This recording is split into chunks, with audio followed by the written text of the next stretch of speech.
Neste segundo vídeo da disciplina Direito Econômico, é interessante que nós analisemos um pouquinho a relação entre o Estado e a economia. Essa análise irá enfatizar, sobretudo, três grandes ideologias que explicam essa relação: o liberalismo clássico, o intervencionismo e o liberalismo chamado neoliberalismo, que ressurge a partir da metade do século XX. Lembrando que a economia é aquela parte da sociedade em que acontece a produção e a circulação de bens e serviços, convém falarmos um pouquinho da noção de sistema econômico. O sistema econômico é a organização política das relações de produção e circulação. O sistema econômico, portanto, traz vários elementos articulados a partir das determinações da política. Numa economia, nós temos pessoas, instituições e recursos produtivos. O sistema econômico vai distribuir todos esses elementos dentro da economia. Insisto, conforme as diretrizes da política social. Bom, com relação a pessoas, nós podemos pensar que numa sociedade haverá a distribuição de pessoas como proprietárias, trabalhadoras e consumidoras. Há sociedades, por exemplo, em que o papel de proprietário, trabalhador e consumidor se confunde. Noutras, como no capitalismo, existem alguns que são proprietários de bens, outros que são proprietários da sua força de trabalho e ambos são também simultaneamente consumidores. Ainda, no sistema econômico, nós temos instituições. Há sistemas econômicos em que todas as instituições são coletivas. Os bens, portanto, pertencem a todos. Porém, é muito comum haver algum tipo de diferenciação entre instituições públicas e privadas, sobretudo quando surge um elemento chamado Estado, que permite o desenvolvimento do espaço público. Há, assim, a distribuição das instituições dentro da economia conforme elas pertençam a particulares ou ao Estado. Também pensando no sistema econômico, é interessante ver como os recursos produtivos são distribuídos, sobretudo as matérias-primas e a tecnologia. O sistema econômico, portanto, cuida da colocação de cada um desses elementos, da distribuição desses recursos dentro da sociedade. Existem sistemas econômicos em que a matéria-prima e a tecnologia pertencem a todos. Há sistemas econômicos que permitem a empresas privadas tomarem conta ou possuírem as matérias-primas e a tecnologia. Conforme o sistema econômico, por exemplo, uma tribo, a diferenciação entre as pessoas se dá não por conta de serem proprietárias ou trabalhadoras, mas por conta de questões como o sexo, a faixa etária, que coloca as pessoas em trabalhos diferentes dentro dessa comunidade. Assim, quando você conhece o sistema econômico, você entende, sobretudo, quais foram as decisões políticas que levaram aquelas escolhas e moldaram a sociedade. Nós podemos pensar hoje, na nossa sociedade, que algumas decisões políticas permitiram que a tecnologia que deveria pertencer a todos fosse exclusiva daqueles que a desenvolveram. Nós temos uma sociedade que permite que empresas privadas desenvolvam a tecnologia para seu uso privado. Isso pode ser questionado. Nós podemos pensar que a tecnologia aperfeiçoa o trabalho humano e permite um bem-estar para toda a sociedade. Nesse sentido, surgem ideias de software livre, por exemplo, que querem dizer que toda a tecnologia tem que pertencer a todos na sociedade, por permitirem o aperfeiçoamento coletivo. Bom, São grandes discussões que estabelecem a moldura do sistema econômico. Muitas dessas discussões passam indubitavelmente pelo direito econômico. Antes de prosseguirmos para as estruturas que sustentam o sistema econômico, convém fazermos uma breve diferenciação de cunho estereotipado e ideológico sobre os três sistemas: o capitalismo, o socialismo e o comunismo. Primeiro, o capitalismo. Ele é um sistema econômico caracterizado por uma divisão entre o Estado e o mercado. Há duas entidades que se complementam e interpenetram. O Estado é aquela entidade que cuida fundamentalmente do interesse público. O mercado é aquele espaço ocupado pelas empresas privadas, em que ocorre a produção e a distribuição dos bens. O mercado opera fundamentalmente por meio da compra e venda. Os produtos que são feitos, inclusive o trabalho que faz esses produtos, são comprados e vendidos, sobretudo numa relação de troca que envolve a moeda. Portanto, a base econômica do capitalismo é a economia de mercado.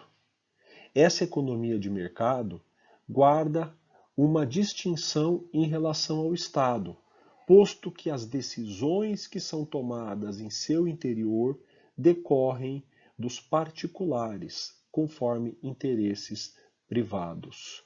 O Estado, por seu turno, cuida de algumas funções essenciais que veremos na sequência.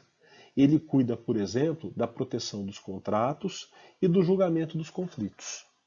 A ideia, por razões que também já veremos na sequência, é que o mercado atingirá o equilíbrio e permitirá o desenvolvimento ou o crescimento econômico. Ao longo dos séculos, todavia, surge uma segunda perspectiva que é chamada de socialista. Essa perspectiva indica que o mercado possui algumas falhas que fazem com que situações de injustiça se perpetuem e até se aprofundem na sociedade. A ideia é que o mercado, tomando decisões privadas, leve ao benefício de poucos. Nesse sentido, o Estado precisa impor a sua lógica de pensar no coletivo, de pensar no bem comum sobre o mercado, limitando as decisões privadas. A ideia é proteger os trabalhadores e atingir um contexto de maior igualdade. Nesse sentido, o Estado começa a planificar a economia, estabelecendo planos que indiquem seu funcionamento, não apenas no presente, mas também no futuro.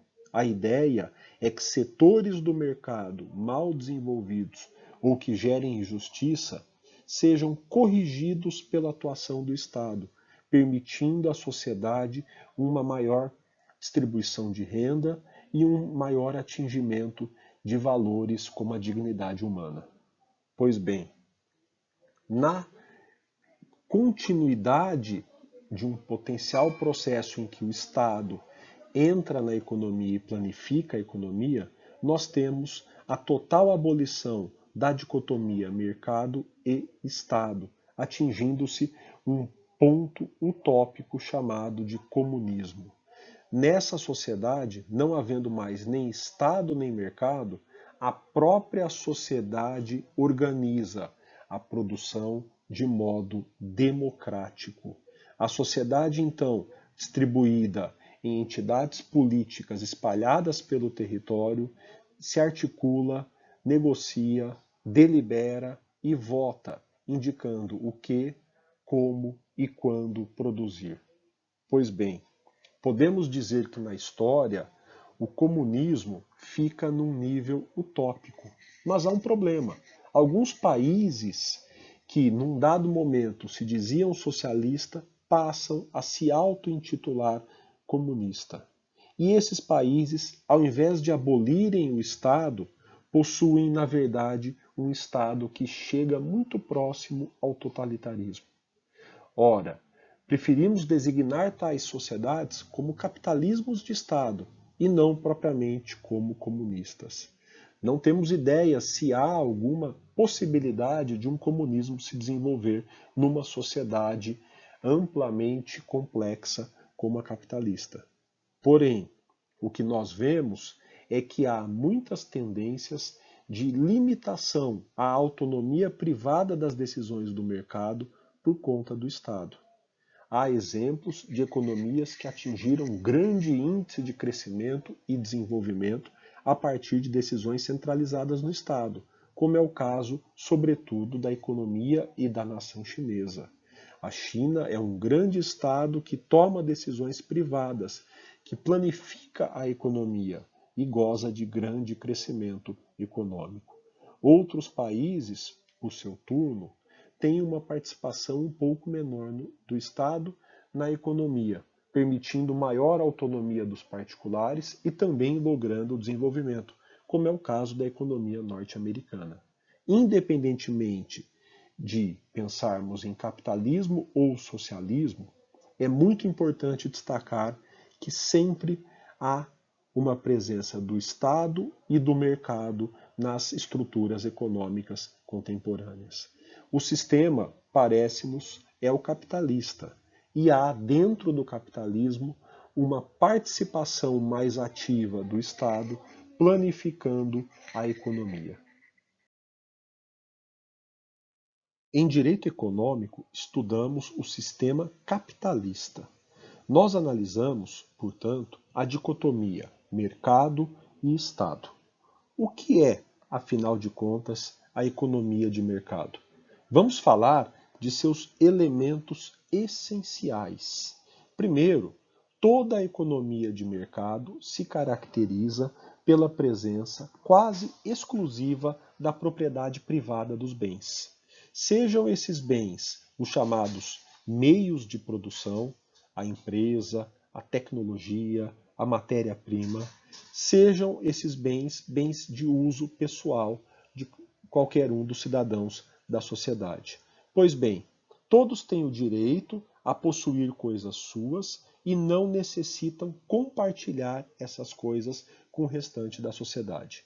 Partindo da ideia da propriedade ser privada e não coletiva, há a necessidade de que as pessoas troquem bens para ter tudo o que possuem. A ideia é que numa sociedade com alta especialização do trabalho, ninguém consegue produzir sozinho tudo o que necessita.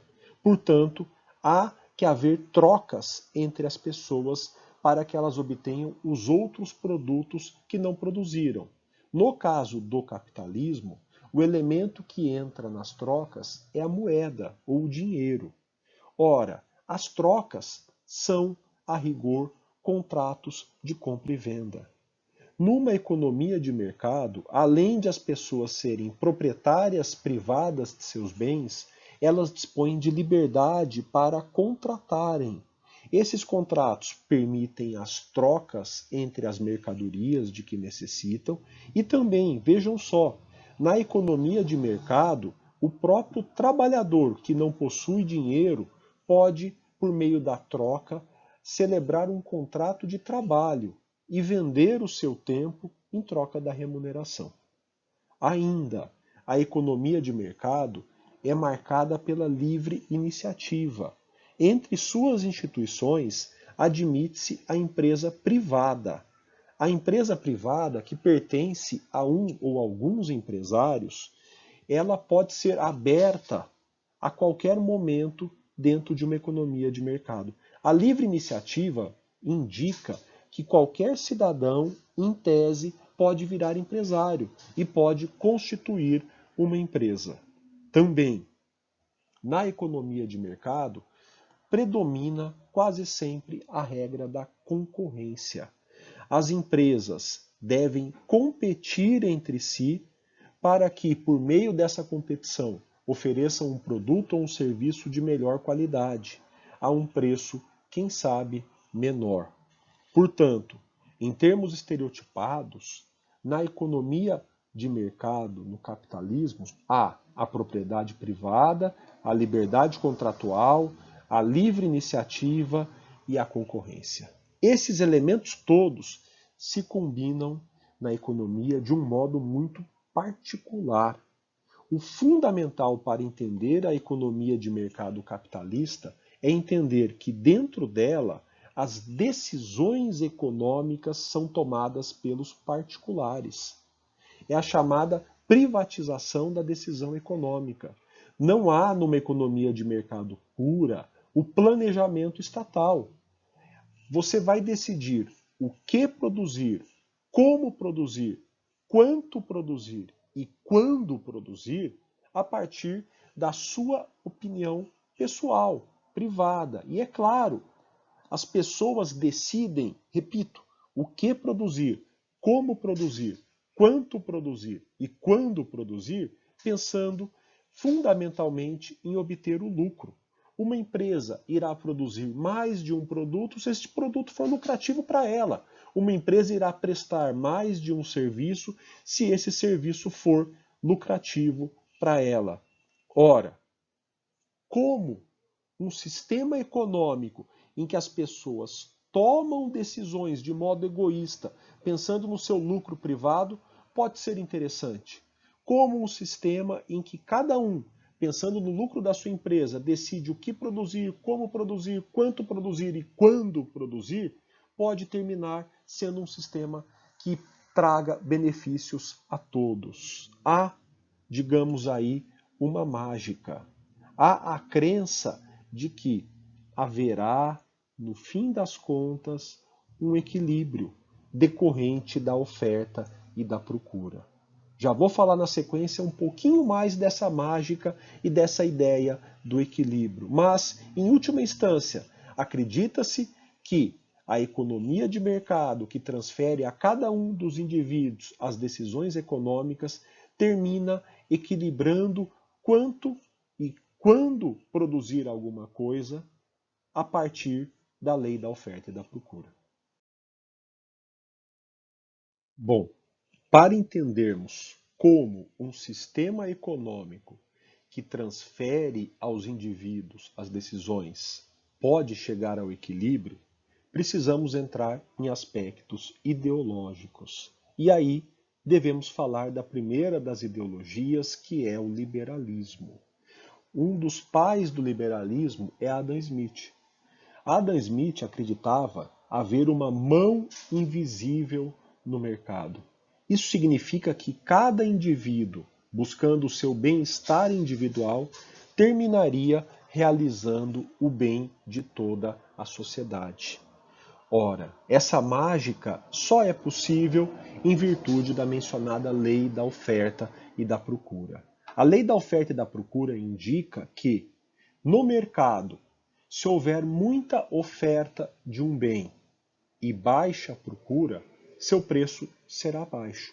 Se aumentar a procura de um bem sem aumento da oferta, o seu preço subirá. Assim, quanto mais de um bem estiver disponível no mercado, menor será seu preço. Quanto menos do bem estiver disponível no mercado, maior será esse preço. Pois então, na economia de mercado, se as pessoas começarem a produzir em excesso um bem, o seu valor cairá.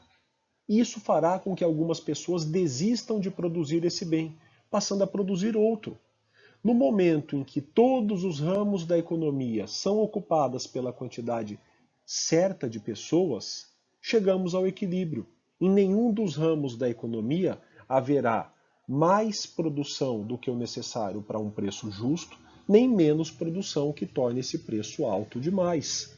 Portanto, a ideia que decorre dessa ideologia é a de que haverá esse equilíbrio econômico. Então, Adam Smith é um dos pais do liberalismo.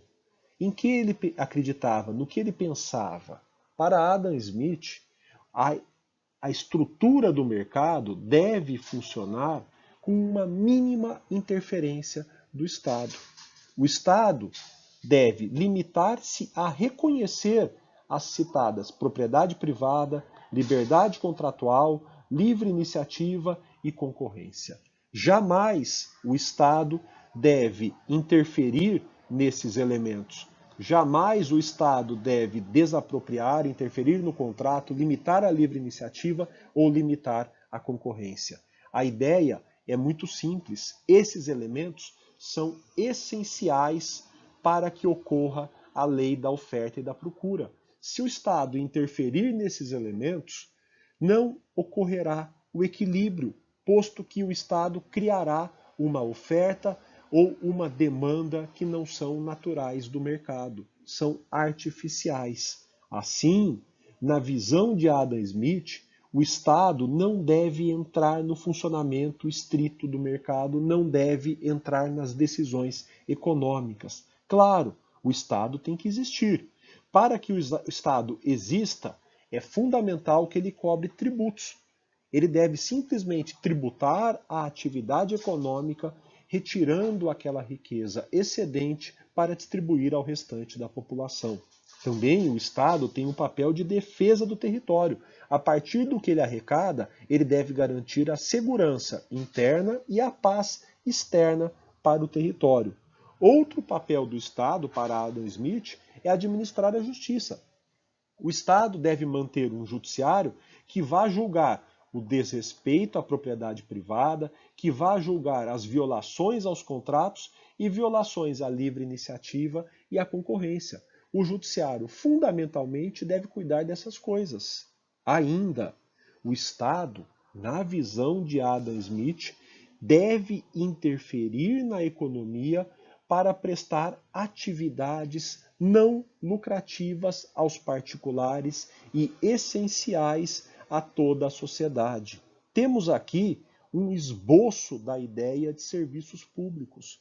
Há ramos na economia que talvez não seriam bem prestados para pelo particular, diz Adam Smith. Esses ramos devem ser tomados pelo Estado e prestados por ele. Bom, aqui nós temos os elementos essenciais da perspectiva do Estado liberal. Nós podemos completar isso com as ideias de Davi Ricardo. Fundamentalmente, o que interessa em Davi Ricardo? A ideia de que a concorrência também deve acontecer entre países. Então, se os países abrirem os mercados, eles vão todos se desenvolver, posto que aqueles que são melhores vão estimular os outros a também atingir os patamares de produção que possuem. Nesse sentido, segundo Davi Ricardo, numa perspectiva que vai permear ideias liberais, o comércio internacional, as trocas internacionais seriam vantajosas e desejáveis para o mundo como um todo.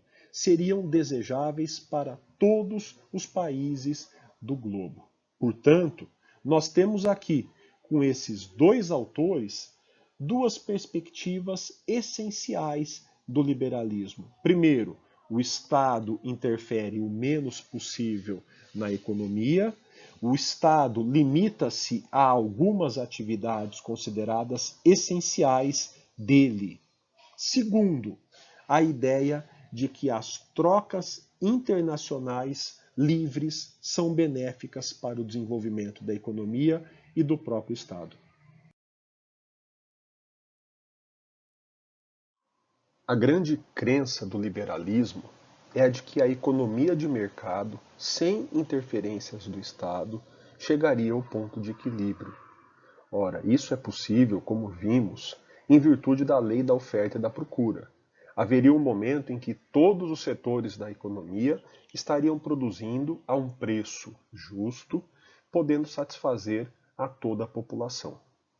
Percebe-se, contudo, que esse equilíbrio não chega.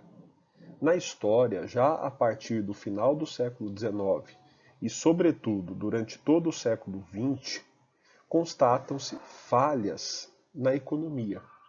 E essas falhas parecem que não podem ser superadas naquele momento se a economia continuar funcionando a partir de decisões privadas. Ora, é aí que nasce uma outra ideologia chamada de intervencionista.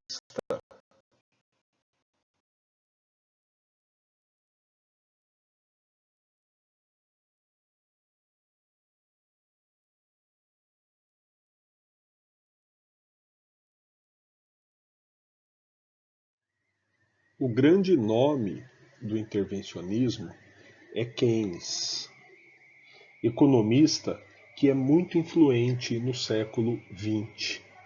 Ele é o grande teórico do Estado intervencionista, um modelo de Estado que vai permear, como disse, todo o século passado e ainda deixa fortes ecos no século XXI. Pois, para Keynes, o Estado deveria, sim, interferir na economia.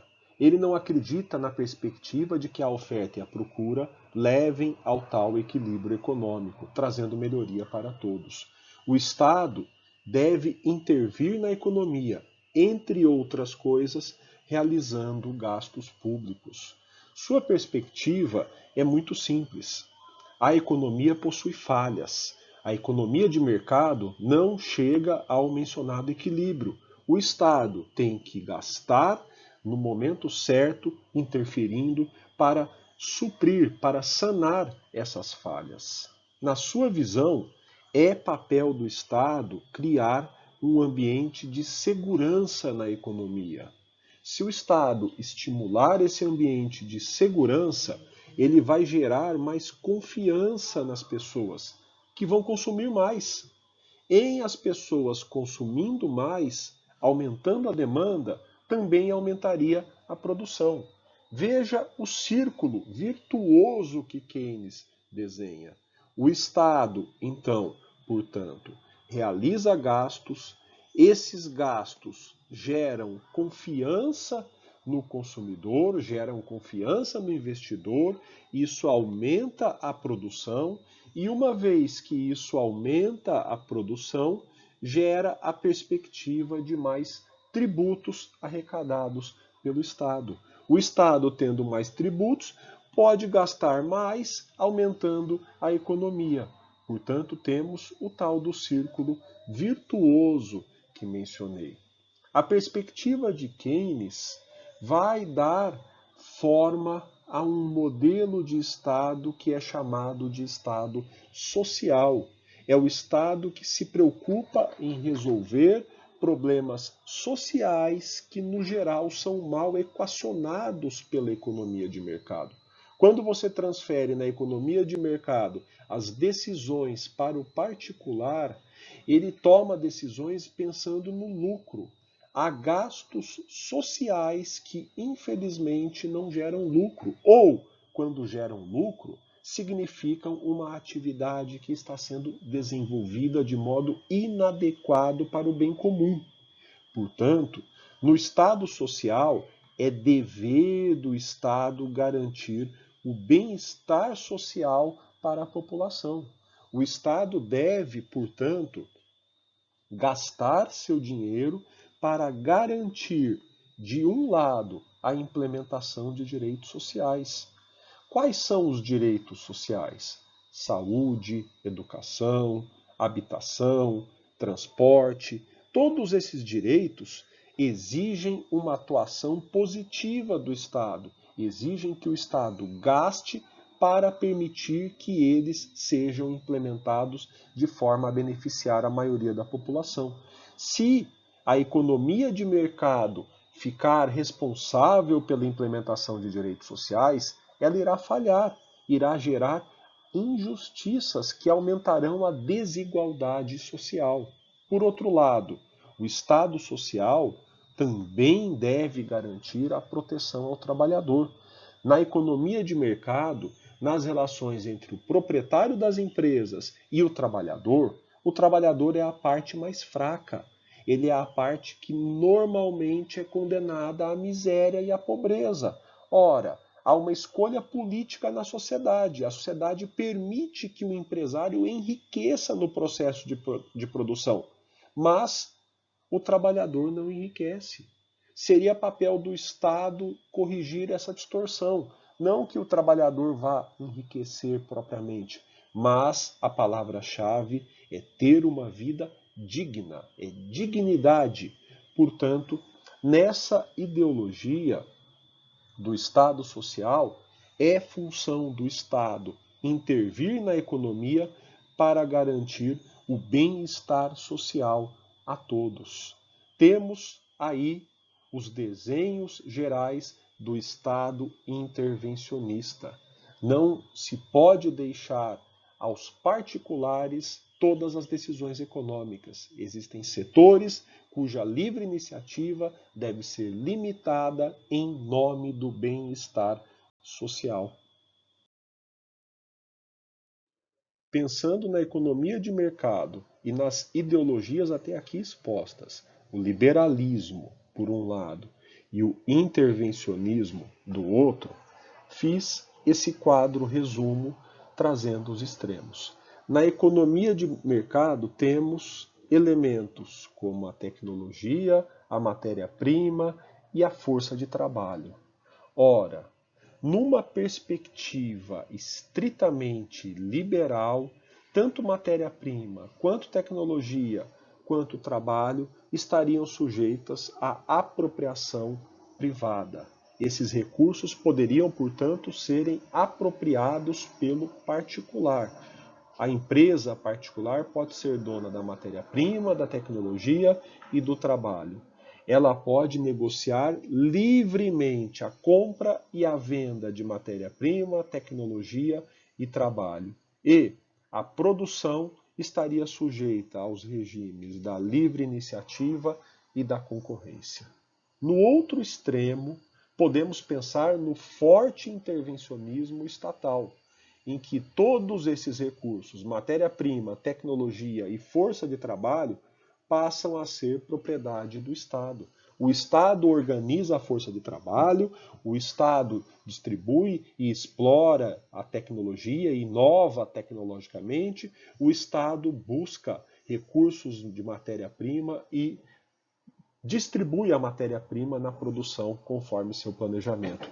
Portanto, o regime é do dirigismo contratual. O Estado está indicando as cláusulas que estarão presentes nos contratos a partir dos planos que ele próprio estabelece. E também, no extremo, nenhum desses recursos pode ser explorado sob regime de livre iniciativa e concorrência, estando todos eles sujeitos ao monopólio do Estado. Por exemplo, num regime de economia de mercado marcado pelo liberalismo, o trabalhador é proprietário da sua força de trabalho. Então, a força de trabalho individualmente do trabalhador é dele e ele pode negociar essa força de trabalho com as empresas, conforme deseje. Isso num regime de livre iniciativa e concorrência. Os salários são definidos especificamente a partir desse regime. Pensando no outro extremo, no intervencionismo, a força de trabalho pertence ao Estado. Não é o trabalhador que escolhe onde trabalhar ou como trabalhar. A sua força de trabalho é distribuída na sociedade conforme o planejamento, conforme o que seja melhor para o bem comum e não para os empresários individuais. Por fim, a força de trabalho é monopólio do Estado. Ela não pode ser livremente negociada no mercado e nem está sujeita à concorrência para a definição de salário. Portanto, o Estado, nesse extremo, limita bastante o mercado sobre a força de trabalho. O mesmo poderíamos pensar relativamente aos outros recursos. Poderíamos pensar também assim a respeito das matérias-primas, que podem ser apropriadas, podem ser negociadas livremente e estarem sujeitas à livre iniciativa e à concorrência no extremo liberal. E, por outro lado, no extremo do intervencionismo, a matéria-prima pertence integralmente ao Estado, que a distribui conforme a lógica do bem comum e estabelece um regime de monopólio em que só o Estado ou aquele indicado por ele pode explorar. Por fim, também podemos dizer a mesma coisa relativamente à tecnologia. As inovações tecnológicas no sistema liberal ocorrem nas empresas e elas pertencem às empresas. Da mesma forma, as empresas podem negociar essas inovações e o seu preço está sujeito à livre iniciativa e à concorrência. Na perspectiva intervencionista, as inovações tecnológicas pertencerão ao Estado, que irá negociá-las conforme o planejamento com as empresas que ele próprio indicar, ou, no extremo, apenas com empresas estatais. Durante o século XX, no mesmo compasso em que o Estado intervencionista e a ideologia do intervencionismo se torna hegemônica na economia de mercado, surge uma contra-ideologia que resgata de modo modificado valores do liberalismo. Essa contra-ideologia é chamada de neoliberal. O problema é que a maioria dos teóricos considerados neoliberais não se auto-intitula como tais. Ainda que na origem o movimento tenha se auto-intitulado como neoliberalismo, ele perde essa característica e quase sempre quem chama esses teóricos de neoliberais são aqueles alinhados com uma postura ideológica diferente a fim de criticá-los. Mas vamos buscar primeiro as raízes remotas desse pensamento. Primeiro, de modo não direto, podemos citar Schumpeter, que vai trazer a ideia de que uma empresa, quando consegue inovar na produção, tende a ter benefícios de mercado decorrentes dessa inovação. E a partir daí, ela se torna hegemônica ou monopoliza um segmento, até que outra empresa faça uma inovação na produção que a leve a monopolizar essa produção. Ora, isso está na raiz da obsessão pela inovação que está presente nos dias de hoje. Quase toda empresa, de modo compulsivo, busca inovar para que possa usufruir das benesses de mercado decorrentes dessa inovação e, quem sabe, tornar-se única ou uma das poucas que atuam no segmento. Podemos pensar especificamente em alguns ramos tecnológicos em que nós temos 3 ou no máximo 4 empresas no mundo atuando no segmento. E essas empresas adquiriram o status de estar na condição de hegemônicas por conta da inovação ou das inovações que fizeram. Pois bem, de um lado temos essa lógica que vai indicando que o local da inovação é o mercado e não o Estado. Por razões ideológicas, coloca-se o ambiente em que as inovações ocorrem na empresa privada e quase nunca no Estado. Pois bem, em paralelo, temos uma raiz direta do movimento neoliberal com o economista americano Friedman. O Friedman, entre outras ideias de fortalecimento do mercado, de crença na lei da oferta e da procura, de crença no equilíbrio mercadológico, vai indicar que as situações de equilíbrio de mercado nem sempre ocorrem de modo natural. Ao contrário da perspectiva liberal, Friedman vai defender um Estado forte para garantir os pressupostos do mercado. Isso significa que o Estado tem que eliminar entraves à livre iniciativa e à concorrência, como, por exemplo, um sindicato. O sindicato seria uma organização coletiva que impediria a negociação individual dos contratos. Isso geraria um desequilíbrio no mercado e impediria o equilíbrio decorrente da oferta e da procura. Por quê? O sindicato interfere na oferta e na procura de trabalho, ele interfere no valor dos salários. E o Friedman indica que isso vai diminuir a produtividade e impedir o equilíbrio. Também, nesse sentido, Friedman começa a defender que o Estado não pode atuar economicamente, ele não pode ter empresas, ele não pode interferir, como dito, na lógica da oferta e da procura. Daí surge a ideologia de que o Estado deve sair da prestação de serviços, o Estado deve sair do desenvolvimento de atividades, quaisquer que sejam elas de cunho econômico. Isso contraria a raiz de Adam Smith do liberalismo.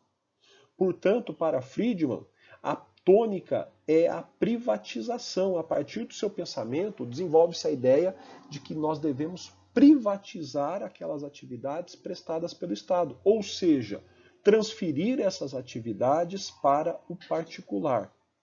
Bom, nós temos aí em Friedman a raiz do neoliberalismo. Um dos pontos teóricos fundamentais nessa perspectiva é que, para Friedman e outros teóricos neoliberais, a economia tem princípios de racionalidade superiores à política. Quando nós pegamos autores liberais, como o próprio Adam Smith, a política é o campo principal da sociedade. E a política tem uma racionalidade superior à do mercado. O mercado vai resolver problemas econômicos, tanto é que o próprio Adam Smith admite o Estado interferindo na economia para a prestação dos serviços públicos. Já com Friedman, a melhor lógica, a melhor racionalidade social está no equilíbrio econômico. A economia de mercado tem uma racionalidade que não se limita a resolver apenas problemas exclusivamente econômicos. Então, Friedman inicia uma perspectiva que é a neoliberal, que vai defender. Então, o neoliberalismo vai defender que a lógica da economia de mercado é superior à lógica política. É a ideia de esvaziamento do Estado, inclusive para resolver problemas sociais. Na perspectiva neoliberal, o mercado é melhor que o Estado para resolver todo tipo de problema. Insisto, inclusive problemas sociais. A partir do momento que você acredita que o mercado é melhor do que o Estado para resolver todo tipo de problema, inclusive problemas sociais, você cria o ambiente para uma reforma do Estado, retirando-o da prestação de serviços sociais e da garantia de direitos sociais. Há, portanto, na perspectiva neoliberal, um esvaziamento do Estado, para que o mercado possa funcionar autonomamente. O Estado tem que ser forte para garantir a autonomia do mercado e não para atuar no mercado. Então, o que significa isso? Significa o Estado sendo forte para garantir um mercado que funcione de modo liberalizado, um mercado que possa ser internacionalizado, sem grandes barreiras para o tráfego de mercadoria, trabalho e capital, e um mercado internamente que possa ser pouco regulamentado pelo Estado, ficando sujeito à oferta e à procura. Também, na perspectiva liberal, o Estado tem que ser forte para enfraquecer direitos sociais. Os direitos sociais, quando prestados pelo Estado, quando garantidos pelo Estado, são prestados ou garantidos conforme a lógica da política. E o neoliberalista vai dizer que a lógica da política é pior que a do mercado. Portanto, na sua perspectiva, ao invés de o Estado desenvolver os serviços sociais ou garantir os direitos sociais, o próprio mercado é que deve fazê-lo. Num dado momento, com a oferta e com a procura, haverá o equilíbrio. Pois ainda, o neoliberalismo vai indicar que aqueles setores que eram prestados pelo Estado e que foram devolvidos à iniciativa privada estejam regulados pelo Estado. Aqui vão explodir as agências reguladoras. Ora, a regulação econômica feita pelo Estado na forma de agências é feita para garantir a livre iniciativa e a concorrência nos setores, tentando ocorrer um equilíbrio entre os interesses do consumidor, da empresa e os interesses coletivos. Mas o que é importante? Não mais haverá a prestação direta pelo Estado, mas haverá um Estado forte atuando para garantir a liberdade de mercado nos setores econômicos. Portanto, a tônica neoliberal é que o Estado tem que ser forte.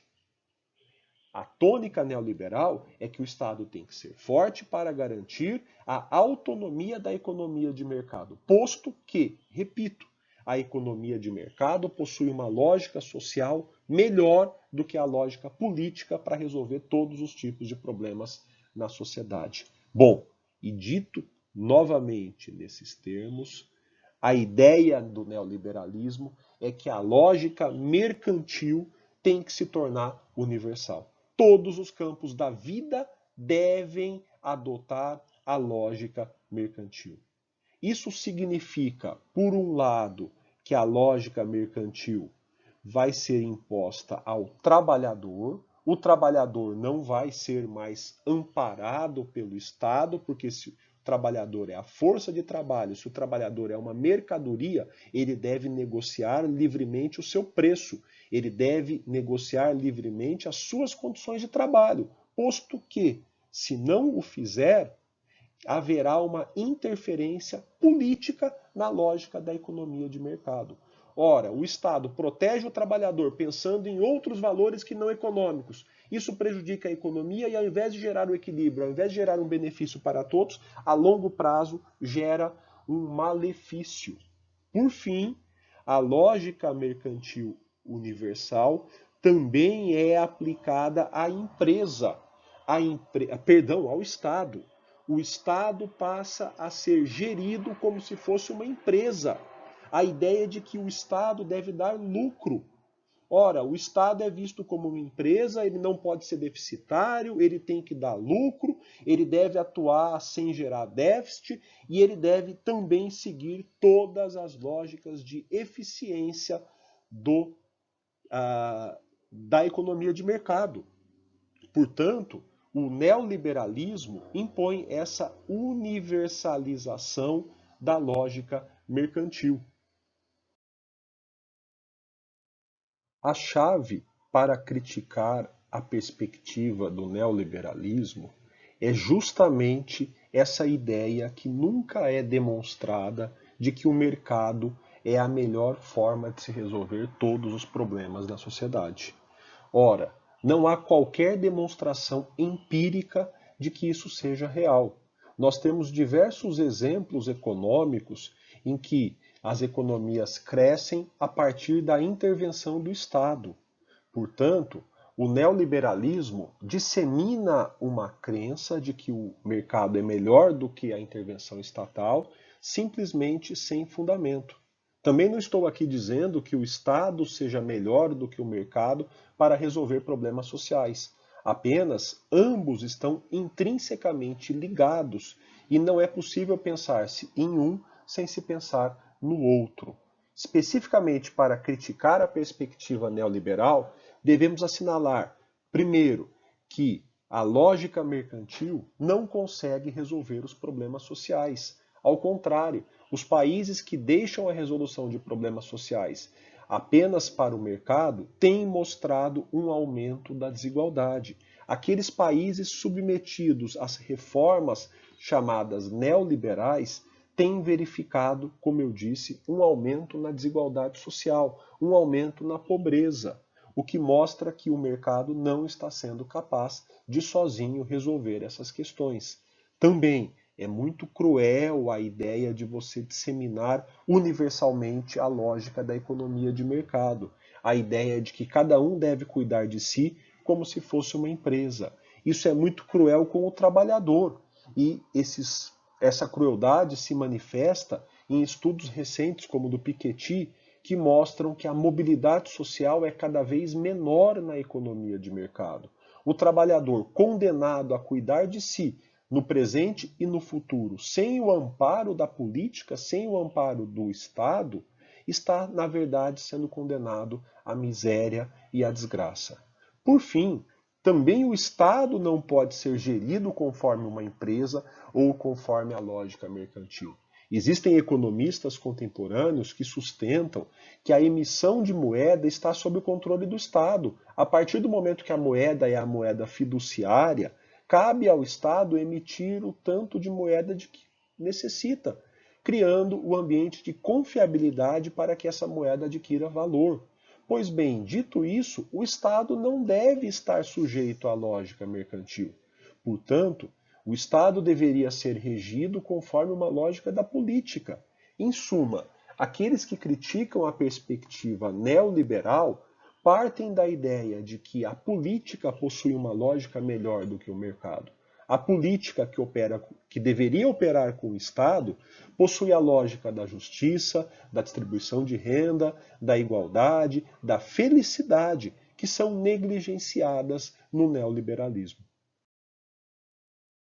Embora nessa disciplina de direito econômico eu não enfatize as questões históricas do Brasil, convém fazer uma rápida apresentação de como se deu a relação entre Estado e economia em nosso país. Essa relação começa ainda com o governo português, que estabelece de início um grande regime de monopólio. Todas as atividades econômicas pertencem ao rei, que as concede para o particular. Esse regime goza de alguma abertura em 1818, logo após a chegada da família real a nosso país, fugindo de Portugal, a abertura dos portos para as nações amigas. Ora, nesse momento inicia-se um novo regime em que há uma gradativa transferência a particulares de atribuições econômicas do Estado. De um modo mais específico, podemos situar o direito econômico a partir do governo Vargas como ganhando importância na gestão estatal. A primeira fase é a fase de centralização. Há uma centralização do direito econômico em nível federal. O governo federal toma as decisões econômicas mais importantes do país. Dentro do nível federal, a esfera executiva, portanto, o presidente e o poder executivo com seus ministros são fundamentais para as decisões econômicas, para a atividade econômica, e há uma centralização estatal. O Estado, portanto, presta inúmeros serviços e desenvolve atividades econômicas. O Estado, assim, se envolve na economia por meio do incentivo às atividades econômicas, por meio do fomento das atividades econômicas, e o Estado atua diretamente como empresário, ele próprio abrindo empresas estatais. Algumas empresas que existem até hoje são oriundas desse período. Por fim, a grande questão ideológica nesse momento é o desenvolvimento. Acredita-se que a economia brasileira seja uma economia subdesenvolvida ou em desenvolvimento. Ora, a ideia é que nós precisaríamos criar uma economia em que o setor industrial produzisse internamente os produtos que eram importados. Com a substituição dos importados, haveria um fortalecimento industrial brasileiro, uma geração de riqueza que fortaleceria também o comércio e permitiria o desenvolvimento do país. A grande chave da ideia de desenvolvimento é a ideia de você criar um país com oportunidades melhores, um país com uma economia mais forte, um país que possa produzir mais riqueza e distribuir essa riqueza. Veja, esse período começa a ser substituído a partir de 1990 por um novo período. Os marcos desse período estão já no governo Collor, mas eles se mantêm no governo Fernando Henrique, no governo Lula, Dilma e no governo atual. Primeiro, inicia-se dentro da ideologia neoliberal o Programa Nacional de Desestatização. há uma gradativa retirada do Estado da prestação de serviços públicos, seguindo a ideologia de que o mercado resolve melhor os problemas do que o Estado. A partir daí, a ideologia do desenvolvimento é substituída pela ideologia do crescimento. É a ideia de que o país deve crescer. O primeiro problema é o aumento do PIB. O primeiro problema é o crescimento da riqueza gerada no país, ficando para um segundo plano a questão da distribuição dessa riqueza. Ora, nós temos um projeto de crescimento que se materializa muito bem a partir do primeiro governo Lula, que é um crescimento fundado na diversificação do consumo.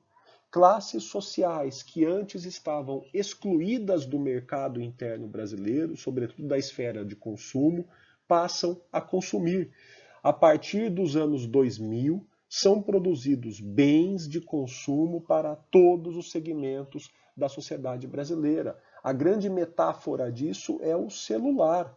O aparelho celular, que começa como um artigo de luxo, destinado àqueles que estão no topo e na faixa intermediária superior da pirâmide social, passa gradativamente a ser destinado a todos. Então, todos passam a ter acesso a um celular, por exemplo. E também, nesse mesmo momento, está ocorrendo a financiarização, ou seja, da mesma forma que o consumo está chegando a todas as classes sociais brasileiras, nós também temos a chegada dos bancos a todas as classes sociais brasileiras. Lá no primeiro governo Lula, há uma medida de transformação das agências lotéricas em banco, que impulsiona o fortalecimento do setor financeiro.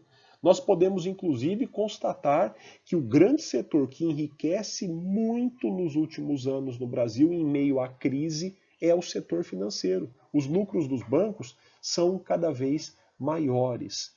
Então, veja, nós estamos num modelo de crescimento que faz com que as pessoas consumam mais e, com isso, se endividem.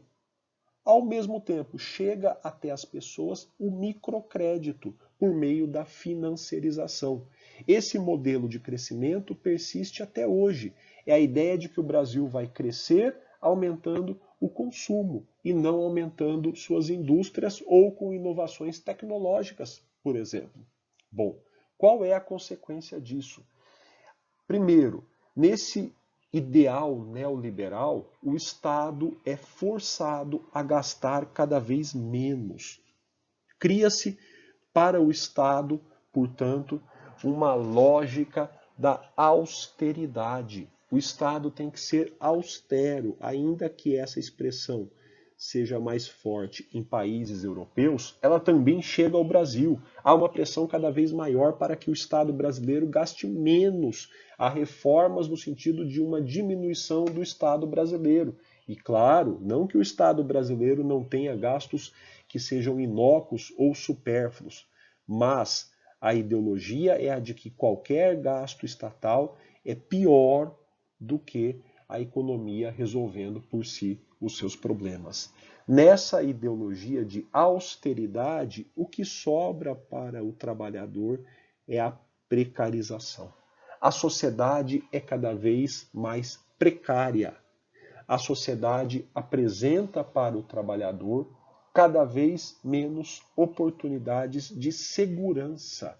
A sociedade precária é o oposto da sociedade segura. O trabalhador se torna precário, mesmo tendo carteira assinada.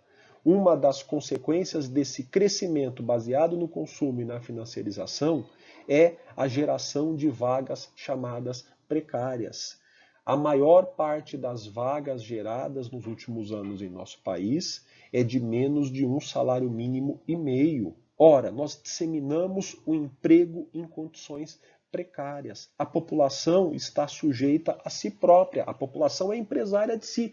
Ela deve resolver os seus problemas. Essa é a ideologia neoliberal. Não deve haver um Estado que cuide do povo.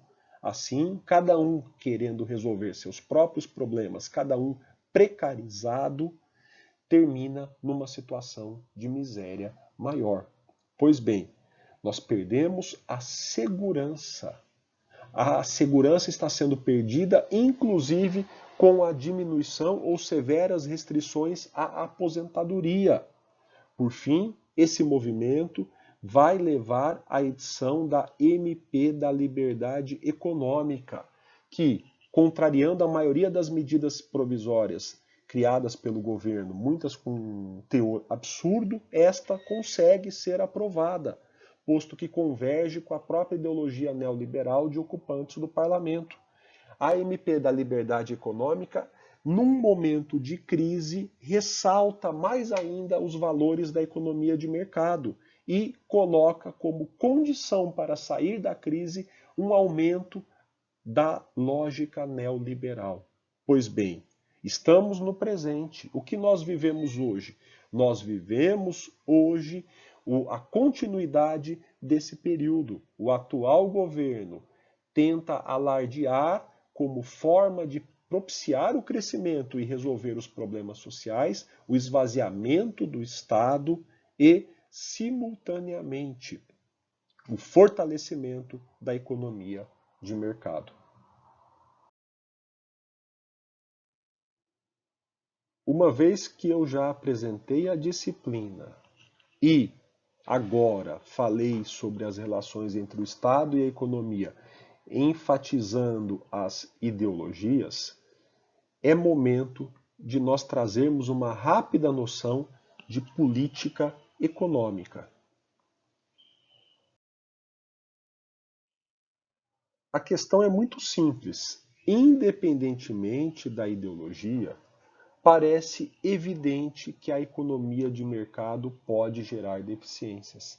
Seja um neoliberal que exige um Estado forte para garantir os pressupostos da economia de mercado, seja um intervencionista que acha que o funcionamento da economia de mercado é deficiente, mas, de qualquer modo, ambos convergem para as deficiências. Que tipo de deficiências são comuns? Primeiro, por exemplo, o pequeno crescimento econômico ou o subdesenvolvimento. A economia de mercado funciona, mas ela não resolve problemas essenciais da sociedade. Ou ela funciona e não cresce. A lógica do capitalismo é a lógica do crescimento. É preciso que a economia cresça porque, por enquanto, a população também está crescendo. E há a necessidade de se atingir um patamar melhor de vida. Enquanto houver pessoas em patamares ruins de vida, em patamares inferiores de vida, há a necessidade de crescimento econômico para que todos possam passar a estratos superiores. Aqui falo de um segundo problema. Ainda que a economia cresça, ainda que ela se desenvolva, há forte desigualdade na distribuição da riqueza. O Brasil é um dos países mais desiguais do mundo. Ele consegue estar rotineiramente entre os 10 mais desiguais do mundo. Esse é um problema de distribuição da riqueza. Ora, o Estado deve atuar para corrigir esses problemas de distribuição de riqueza. Também, outra falha que acontece, outra deficiência, é a chamada falha de mercado. O mercado funcionando conforme os pressupostos da concorrência e da livre iniciativa pode gerar algumas falhas. Assim, entramos no conceito de políticas públicas. O Estado deve criar políticas públicas para corrigir as deficiências de Estado. Assim, a política pública é uma forma de o Estado atuar direta ou indiretamente na economia para corrigir as deficiências do mercado.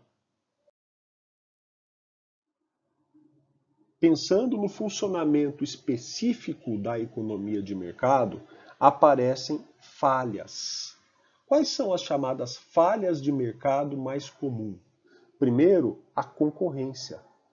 Há situações em que a concorrência é deficiente. Algumas empresas crescem muito ou simplesmente alguns ramos não permitem a atuação de muitas empresas por serem caros.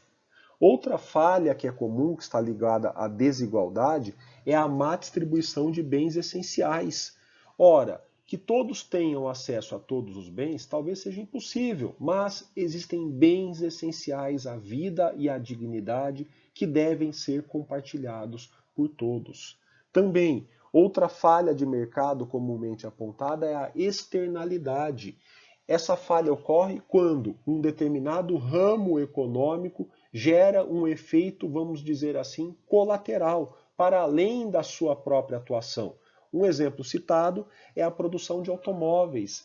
Uma sociedade que aumente a produção de automóveis gerará uma externalidade, qual seja o aumento da poluição. Além disso, temos o caso das informações assimétricas. É uma falha de mercado porque o mercado é baseado na decisão individual. Cada indivíduo toma suas decisões. O que produzir, como produzir, quando produzir, quanto produzir. Ou o indivíduo toma a decisão de o que comprar, como comprar, quanto comprar, quando comprar. Para que essas decisões possam ser tomadas, é necessária a chamada simetria de informações. Se alguém estiver melhor informado do que outro, a lógica contratual da negociação está prejudicada, posto que alguém tem vantagens que não deveria ter. Portanto, trata-se de outra falha de mercado. Por fim, uma última falha de mercado que apontamos é a irrelevância. Alguns setores da economia padecem da irrelevância, eles não atraem os particulares para que se desenvolva. Isso gera uma falha porque esse setor pode muitas vezes ser essencial para a economia como um todo. Tendo-se em vista as deficiências da economia de mercado e as chamadas falhas de mercado, cabe ao governo atuar para tentar resolver esses problemas. Daí surge a noção de políticas públicas em direito econômico e em qualquer área. Mas especificamente em direito econômico, a política pública tem a missão de corrigir as falhas de mercado. Ora, daí, pensando dentro desse nível ideológico, quais as funções que o governo pode cumprir? A doutrina costuma apontar funções alocativa, distributiva e estabilizadora. Primeiro, a função alocativa. Cabe ao governo fornecer bens e serviços que não são adequadamente fornecidos pelo mercado. Aqui entra o exemplo de serviços públicos.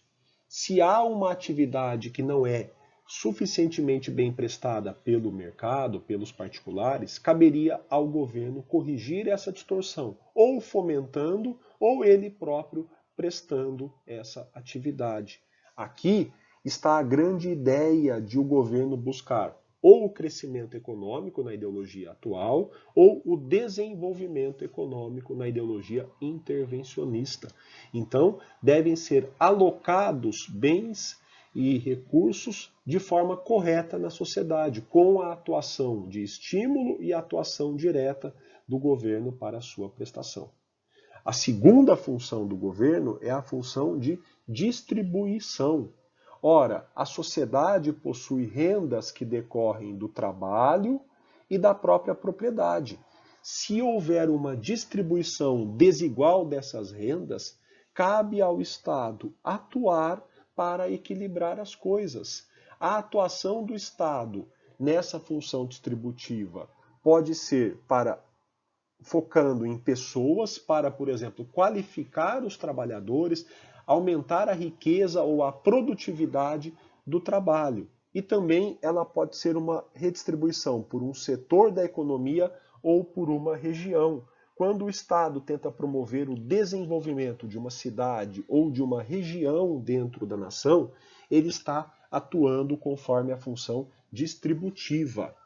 Por fim, o terceiro papel do Estado é estabilizador. Para que a economia de mercado possa funcionar, é necessário que haja um ambiente de segurança e certeza. Segurança e certeza que permitam ao investidor aplicar o seu dinheiro, segurança e certeza que permitam aos particulares celebrar contratos e fazer a riqueza circular na economia. Nesse sentido, o Estado pode atuar alterando níveis de preços e de empregos, estimulando determinados setores, congelando preços de outros. O Estado vai tentar fazer com que as expectativas se estabilizem e a economia entre num patamar normal de funcionamento. E também o Estado vai estabilizar criando regras, regras que protejam a concorrência, regras que levem ao adequado funcionamento de setores da economia. Assim, podemos dizer que o Estado atua na economia tentando, por um lado, promover o crescimento e o desenvolvimento econômico, o Estado atua na economia também tentando redistribuir a riqueza e o Estado atua na economia buscando estabilizar as expectativas. Com isso, eu termino a exposição dessa primeira parte do direito econômico.